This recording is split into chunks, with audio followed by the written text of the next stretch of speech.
Hello बच्चों। तो ये मैं टेंथ के लिए नया वीडियो अब ये है। और जैसे टेंथ में मैंने आपको पॉलिनॉमियल्स चैप्टर तक तो उसका आधा पार्ट लगभग पढ़ाया था। तो आज मैं आपको इस चैप्टर के आगे की कुछ और चीज़ें समझाता हूँ जो बहुत ही इंपॉर्टेंट चीज़ें होती है एक्चुअली। ठीक है, तो देखो इस चैप्टर में मैंने आपको बताया था, बहुत कुछ बताया था। लास्ट में आपको बताया था relation between zeros and roots of any polynomial. आज हम लोग थोड़ा सा चलो ग्राफ के बारे में डिस्कस करेंगे कि कोई जो पॉलिनॉमियल होता है उसका ग्राफ कैसा होता है, क्या होता है ना। उस बारे में थोड़ा सा हम लोग डिस्कस करेंगे। मेनली हम लोग क्वाड्रेटिक के ग्राफ के बारे में डिस्कस करेंगे और उसके बाद फिर हम लोग क्वाड्रेटिक इक्वेशन स्टार्ट करेंगे। ओके, तो चलो आज देखते हैं ज्योमेट्रिकल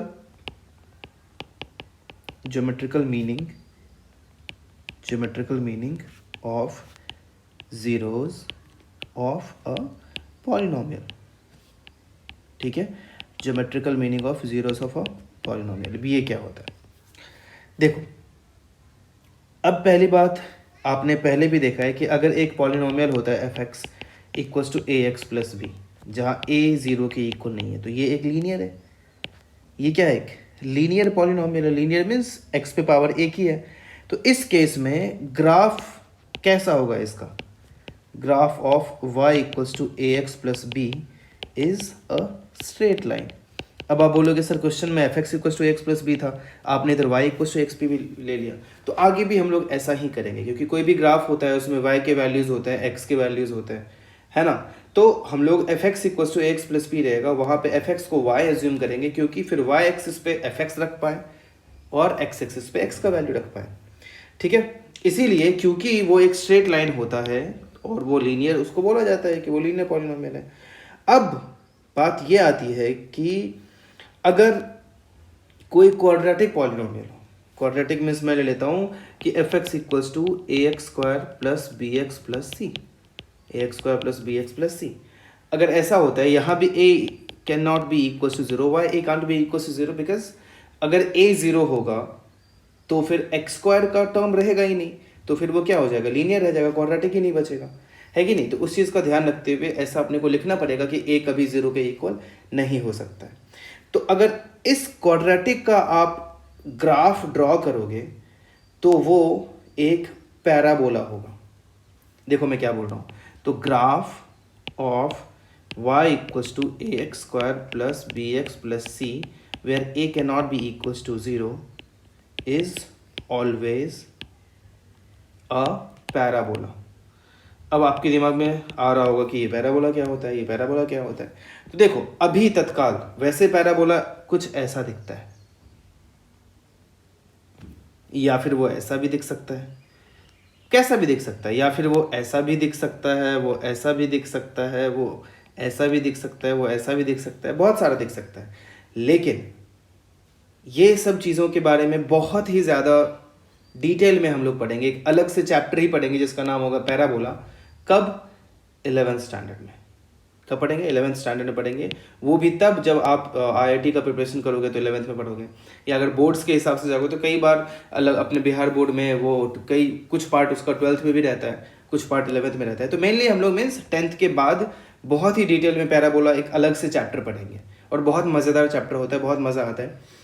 तो वो तब पढ़ेंगे हम लोग। अभी फिलहाल आप ये समझो कि अगर क्वाड्रेटिक होगा तो वो या तो अपवर्ड्स होगा, ये देखो अपवर्ड्स मीन्स ऊपर की तरफ, मतलब ये टेढ़ा वेढ़ा ऐसा या ऐसा नहीं होने वाला है, या ऐसा नहीं होने वाला है, या ऐसा नहीं होने वाला है। ये ऊपर की तरफ ही होगा या फिर नीचे की तरफ ही होगा अभी। और इसका कारण क्या है ये भी हम लोग देखेंगे कब? जब हम लोग पैराबोला चैप्टर पढ़ेंगे तो। ठीक है, तो अब भाई आप ये समझो कि कोई भी क्वाड्रेटिक का जो ग्राफ होगा वो या तो अपवर्ड्स होगा या डाउनवर्ड्स होगा। अपवर्ड्स मीन्स ऊपर की तरफ, डाउनवर्ड्स मीन्स नीचे की तरफ। ठीक है, तो ये मैं लिख देता हूं कि इफ, अब देखो आप क्या बताना चाह रहा हूं, if a is greater than zero. A क्या था? एक्स स्क्वायर का कोएफिशिएंट। ए क्या था? एक्स स्क्वायर का कोएफिशिएंट। तो किसी भी क्वाड्रेटिक में अगर ए मीन्स एक्स स्क्वायर का कोएफिशिएंट पॉजिटिव है, then graph of y equals to ax square plus bx plus c, ठीक है, will be opening अपवर्ड्स। अब मैं इस चीज़ को आप खुद भी समझोगे, मीन्स ऊपर की तरफ खुलेगा। मीन्स कैसा दिखेगा? मीन्स लाइक ये, ठीक है, ऊपर की तरफ खुलेगा। And if a is less than 0 then opening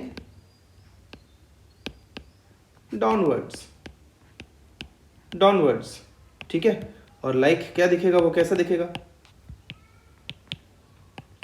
like कुछ ऐसा दिखेगा, ठीक है। तो ये डिपेंड करता है ए पे, मीन्स एक्स स्क्वायर का कोएफिशिएंट पॉजिटिव है या नेगेटिव, सब कुछ उस पर ही डिपेंड करता है। तो आप खुद समझो कि अगर ऐसा कुछ हो -x² + 7x + 6, इसका ग्राफ कैसा दिखेगा? नीचे की तरफ दिखेगा। और वो कौन सा वैल्यू किधर होगा वो बाद की चीज़ है, दिखेगा कुछ ऐसा। कहीं तो x एक्सिस होगा, कहीं तो y एक्सिस होगा, वो ऐसा दिखेगा। तो y = ऐसा होगा तो उसका ग्राफ कुछ ऐसा दिखने वाला है, ठीक है। और अगर y = इधर पॉजिटिव ले लो, 2x² - 7x + 8, तो इसका ग्राफ अपवर्ड्स दिखने वाला है, ऊपर की तरफ दिखने वाला है कि नहीं? तो ये अब डिपेंड करता है a जो कि x² का कोएफिशिएंट है उस पर डिपेंड करता है। अब कहानी आप सुनिए। अब साथ में ही मैं आपको बताता हूं कि जो और बातें होती है यहाँ पे, और थोड़ा सा मैं सिलेबस से थोड़ा सा आगे जाके आपको बताता हूँ कि और क्या क्या कहानियाँ हो सकती है, ग्राफ कैसा दिख सकता है, क्या हो सकता है, मैं उसके बारे में थोड़ा सा आपको डिटेल में बताता हूँ। कि देखो, अब जैसे कोई भी क्वाड्रेटिक है y = ax² + bx + c, इसके बारे में थोड़ा सा और डिटेल में हम लोग सोचते हैं कि इसमें क्या क्या हो सकता है। अब क्या क्या हो सकता है, तो उसके लिए अपने को क्या चाहिए होगा कि एक पॉजिटिव है या नेगेटिव है, ए पॉजिटिव है या नेगेटिव है। ए पॉजिटिव होगा तो अपवर्ड्स होगा, ए नेगेटिव होगा तो डाउनवर्ड्स होगा। ये तो चलो ठीक है, हो गया। लेकिन और किस चीज़ पे डिपेंड करेगा? और ग्राफ, अब आपको मैंने बता दिया कि ग्राफ इसका कुछ तो ऐसा दिखेगा, ऐसा कुछ इसका ग्राफ दिखेगा। लेकिन हम लोगों को जब ग्राफ ड्रॉ करने बोला जाता है तो ये होता है ना कि एक्स एक्सिस है, वाई एक्सिस है। अब मैं बोल दूं कि ग्राफ ये है या ये है या इधर है या इधर है, क्या है, तो वो अलग हो सकता है ना। तो अब उस चीज़ के बारे में सोचते हैं कि वो कैसे हम लोग डिफाइन करेंगे।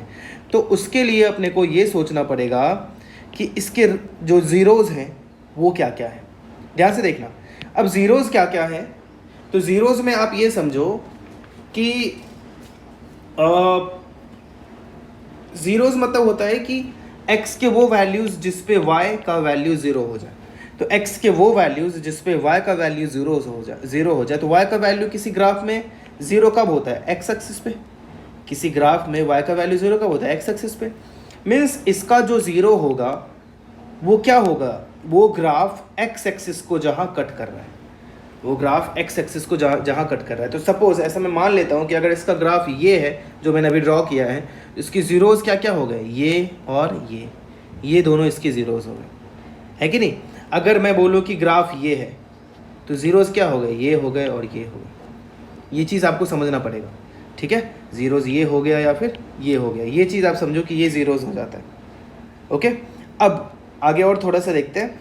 अगर ऐसा होता है कि 3 बातें अब मैं बताता हूँ आपको, अब मैं आपको 3 बातें बताता हूँ कि यहाँ पे कभी तो ऐसा होगा जब उसका ज़ीरोज़ होगा ही नहीं, रियल ज़ीरोज़ पॉसिबल ही नहीं होगा।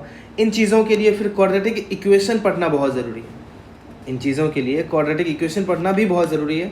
उसके बाद आपको और भी डिटेल में बहुत सारी चीज़ें समझ में आएंगी, है कि नहीं? जब आप क्वाड्रेटिक इक्वेशन पढ़ लोगे तो और भी चीज़ें बहुत डिटेल में समझ में आएंगी।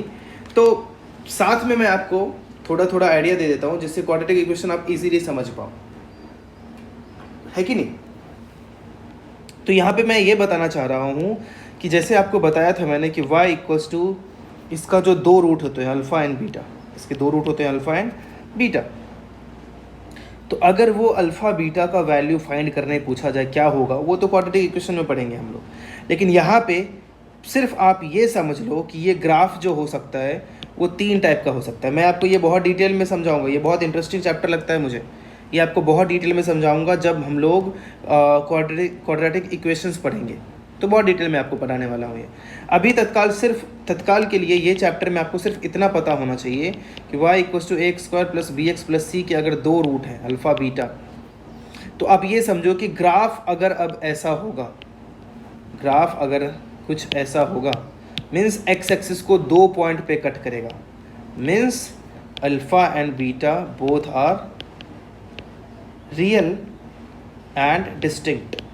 इसका मतलब क्या है? इसका मतलब ये है कि अगर उसका ग्राफ 2 पॉइंट पे कट कर रहा है तो उसका जो रूट्स है, मीन्स उसके जो ज़ीरोज़ हैं अल्फ़ा और बीटा, वो दोनों अलग अलग होगा और कुछ ना कुछ उसका वैल्यू होगा। अब आप बोलोगे कि ऐसा भी हो सकता है कि वैल्यू ना हो, तो बिल्कुल ऐसा हो सकता है। तो पहला केस ये था, ठीक है। दूसरा केस ये हो सकता है कि इसी में दो बातें, एक और बात हो सकती है, आप समझो, मैं बता, एक मिनट। ऐसा हो सकता है कि अब ए अगर पॉजिटिव हो तो ये कहानी है, और ए अगर नेगेटिव हो जाए तो ये भी तो हो सकता है। लेकिन उस केस में भी 2 रूट आ रहे हैं, तो ये पहले वाले का ही केस था, ठीक है। पहले में ये भी हो सकता है, ये भी हो सकता है, 2 बातें हो सकती है। अब दूसरा, वापस से 2 बातें और हो सकती है कि उसको वो ऐसे एक्स एक्सिस को टच करके भी जा सकता है, या तो ऊपर टच करे या ऐसे नीचे की तरफ टच करे। ये 2 पॉइंट्स भी हो सकते हैं, ठीक है। अब मतलब कि बिना कट के, ये भी तो पैराबोला है, ऐसा शेप जो भी है वो पैराबोला है, मीन्स ये भी क्वाड्रेटिक इक्वेशन का है, और अपवर्ड्स डाउनवर्ड्स वाली कहानी है यहाँ भी। तो यहाँ पे आपको ये समझना पड़ेगा कि alpha and beta are real, real मतलब रियल नंबर है, वो मतलब वास्तविक संख्या है, एंड इक्वल मतलब कि दोनों रूट्स अब इक्वल हो गए, अल्फ़ा भी यहीं पे है, बीटा भी यहीं पे है। जैसे कि x-2 होल स्क्वायर, इसके आपको रूट्स पूछा जाए कि ये x के क्या वैल्यू पे 0 हो रहा है, तो ये है तो क्वाड्रेटिक। आप क्या बोलोगे? सिर्फ x इक्वल टू 2 पे हो रहा है, x इक्वल टू 2 पे हो रहा है, तो x इक्वल टू 2 इसका एक सोल्यूशन हो गया, ये इक्वल टू 0 का। लेकिन अगर इसी का आपको पूछा जाए कि इसकी जीरोज क्या क्या है, तो जीरोज इसके 2 होंगे, एक ही नहीं होगा। वो दोनों क्या क्या होगा? 2 और 2। आप इस चीज़ को समझो, गांठ बांधो, क्योंकि दोनों जीरोज इसके इक्वल होंगे, तो अल्फा का वैल्यू भी 2 होगा, बीटा का वैल्यू भी 2 होगा। ये नहीं बोलेंगे कि उसका एक ही जीरो है, नहीं, उसके 2 जीरोज हैं। क्या क्या? 2 और 2। तो उसका ग्राफ कुछ ऐसा ही आएगा, जो एक्स एक्सिस को टच करता हुआ जाएगा। और तीसरी बात वो हो सकती है कि जब alpha and beta are imaginary, means no real root, मतलब रियल रूट आएगा नहीं, तो क्या होगा? अब रियल रूट है ही नहीं, तो कैसे करेंगे? तो फिर वो एक्स एक्सिस को टच या कट कुछ नहीं करेगा, या तो ऊपर से चला जाएगा या नीचे से चला जाएगा। इस चीज़ को समझो, है कि नहीं? ऐसा भी ग्राफ पॉसिबल होगा। और ये आपको, मुझे पता है कि 50-60% ही अच्छे से फील आया होगा। ये जब मैं क्वाड्रेटिक इक्वेशन पढ़ाऊँगा तो और भी बहुत अच्छे से ये आपको समझ में आएगा, ठीक है। तो आप ये समझो कि कोई भी क्वाड्रेटिक पॉलिनोमियल होता है तो उसके 2 जीरोज जो होते हैं वो 2 जगह पे कट कर सकता है, या टच भी कर सकता है, या बाहर से भी जा सकता है, ठीक है। अब ये चीज समझ रहे हैं? तो अब देखो, अब आपको ग्राफ ड्रॉ करना है, तो आपके सिलेबस की जो कहानी है, अभी मैं क्वाड्रेटिक, अभी पॉलिनोमियल की बात कर रहा हूँ, तो आपके सिलेबस में अगर ऐसे पूछा जाएगा कि ड्रॉ अ ग्राफ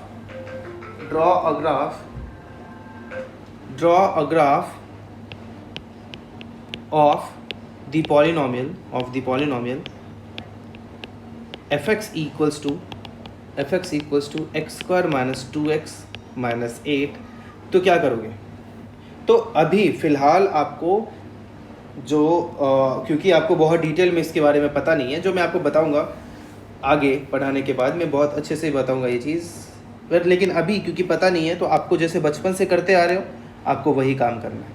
ऐसे आपको टेबल बनाना है, इस टेबल में आपको बताना है ये x का वैल्यू है, ये y का वैल्यू है, बहुत सारी वैल्यूज़ हम लोग रखते चले जाएंगे और उसको ड्रॉ करते चले जाएंगे। जैसे -4 रखोगे तो करके देख लो, अब 16 आएगा, -3 पे 7 आएगा, -2 पे 0 आएगा, -1 पे -5 आएगा, 0 पे -8 आएगा, 1 पे -9 आएगा, ठीक है, 2 पे -8 आएगा, 3 पे -5 आएगा, 4 पे रख के देखो 0 आएगा, 5 पे 7 आएगा, 6 पे -6 पे 16 आएगा। तो आपको ग्राफ दिख रहा होगा, मैंने इतने सारे वैल्यूज़ इसीलिए रखे कि देखो ग्राफ, अब इसको ड्रॉ करके ये चीज़ एक प्रूफ भी हो गया इस चीज़ का कि ग्राफ आखिर पैराबोला क्यों होगा। अब मैं आपको दिखाता हूँ, जैसे कि चलो इस पर 1 मिनट तो रखना पड़ेगा, 1 मिनट।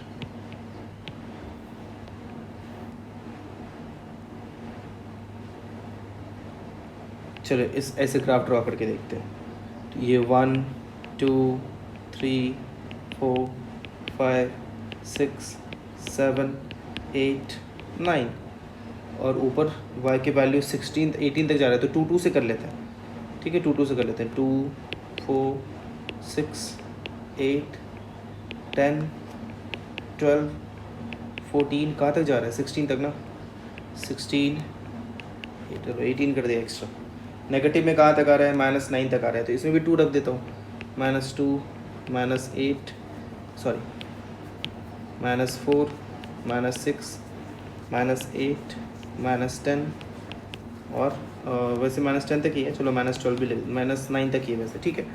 और अगर नेगेटिव x में नेगेटिव -4 तक जा रहा है तो -1 -2 -3 -4 मैं ये कर देता हूँ जैसे एक बार आपको समझे। अब पहला पॉइंट -4,16 था, क्या वो ये हो गया है कि नहीं?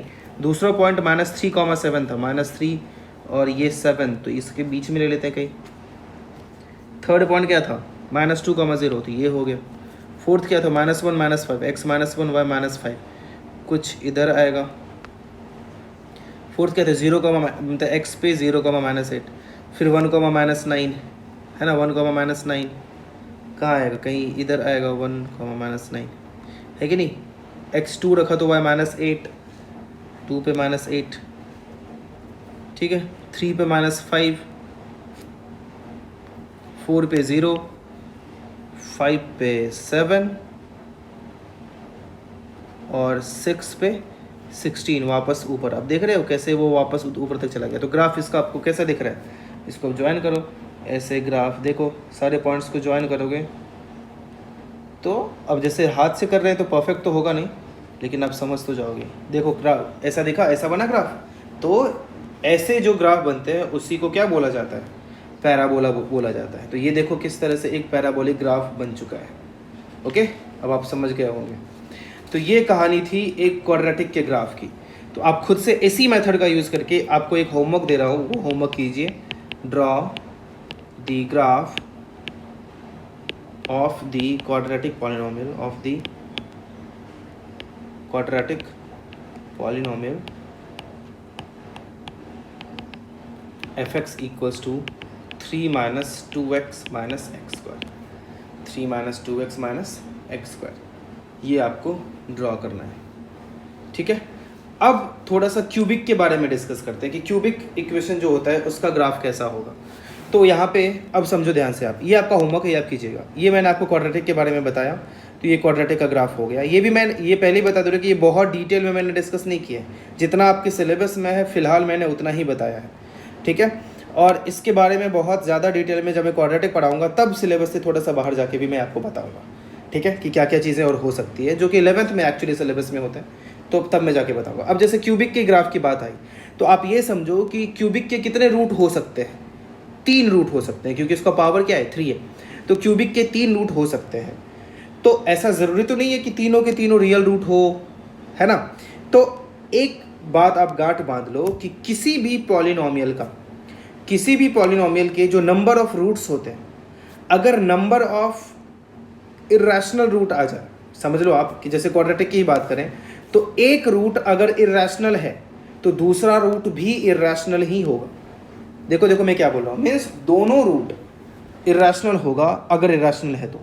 मैंने क्या बोला कि किसी भी क्वाड्रेटिक पॉलिनोमियल का अगर एक ज़ीरो एक इर्रेशनल नंबर मीन्स रूट में है, सपोज a प्लस रूट b है, तो दूसरा root a minus root b fix है, होना ही है, क्योंकि ये हमेशा कॉन्जुगेट में होता है।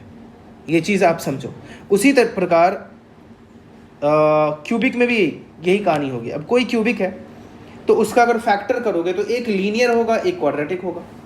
अगर फैक्टर करने जाओगे तो ये पॉसिबिलिटी करेंगे ना हम लोग पहले कि एक लीनियर रखेंगे, दूसरा क्वाड्रेटिक रखेंगे।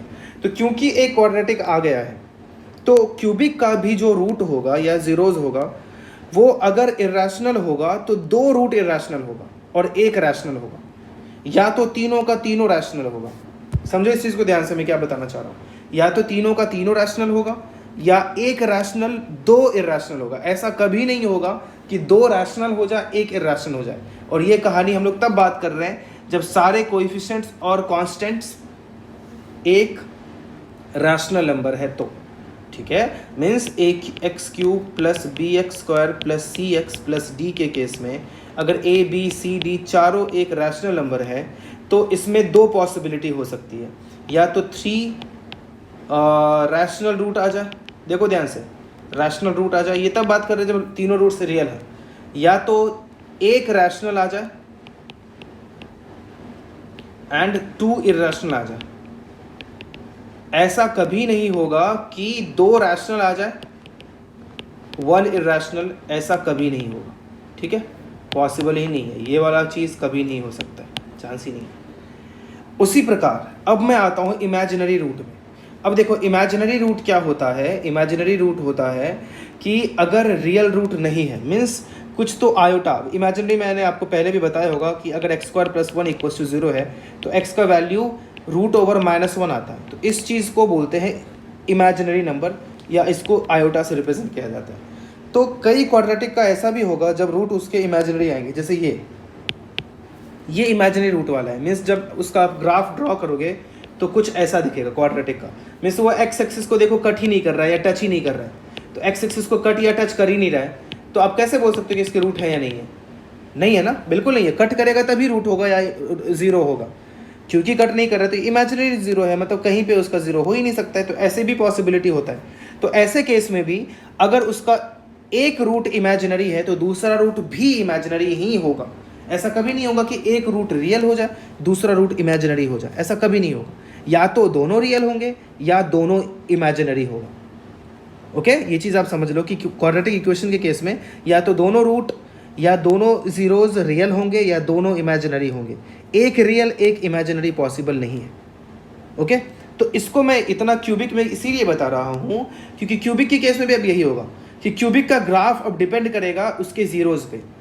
तो अब मैंने अभी बताया कि क्यूबिक में भी अगर रियल और इमेजिनरी की बात करें तो क्यूबिक के केस में भी एक रियल 2 इमेजिनरी होगा, मीन्स इमेजिनरी रूट हमेशा इवन नंबर में ही होगा, समझो, इरेशनल जैसा ही इमेजिनरी भी काम करता है, जैसे इरेशनल रूट भी देखो इवन में ही था, 2 इरेशनल रूट होंगे या 0 इरेशनल रूट होंगे, ऐसा कभी नहीं होगा कि एक इरेशनल हो जाए 2 रैशनल हो जाए। उसी प्रकार रियल और इमेजिनरी में भी होता है, ऐसा कभी नहीं होगा कि 2 क्यूबिक के केस की बात कर रहा हूँ 2 रियल रूट हो 1 इमेजिनरी रूट हो, ऐसा नहीं होगा।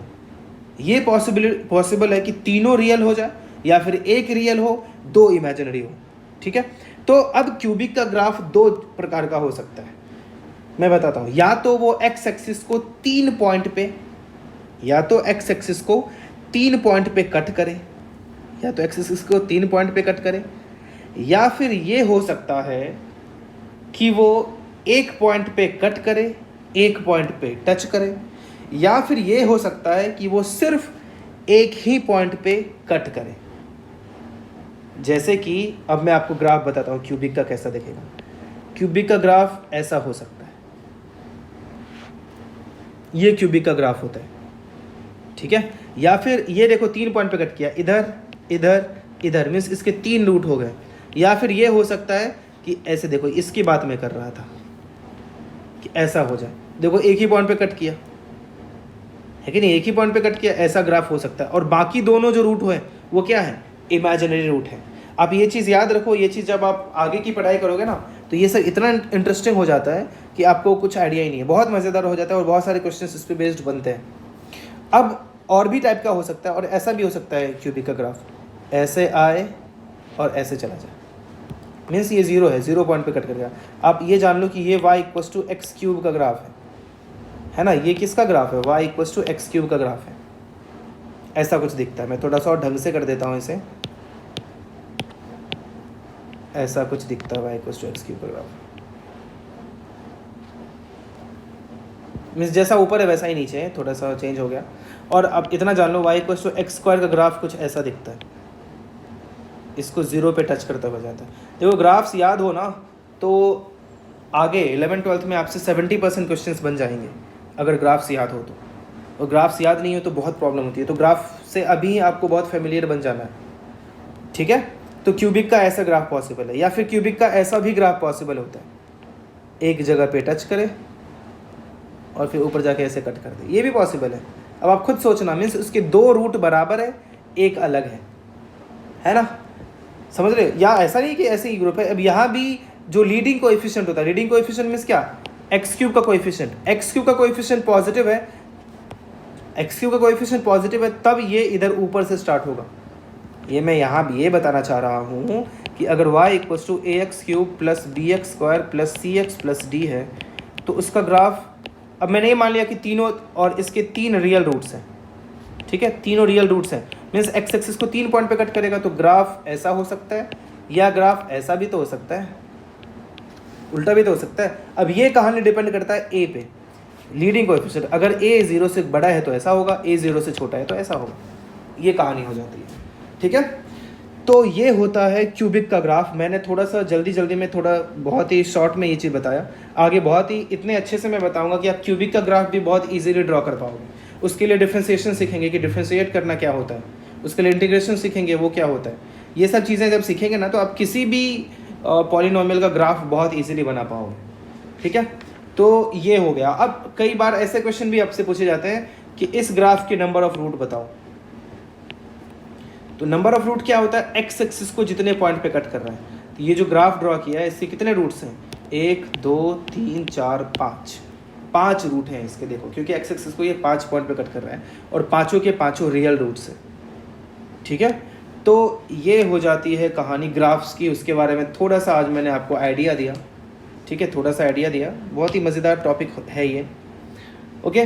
तो चलो कुछ मैं होमवर्क दे देता हूँ, और आज ये चैप्टर ख़त्म हुआ, पॉलिनॉमियल्स चैप्टर ख़त्म हुआ। क्वाड्रेटिक जब पढ़ाऊंगा तो ग्राफ को और डिटेल में बताऊंगा।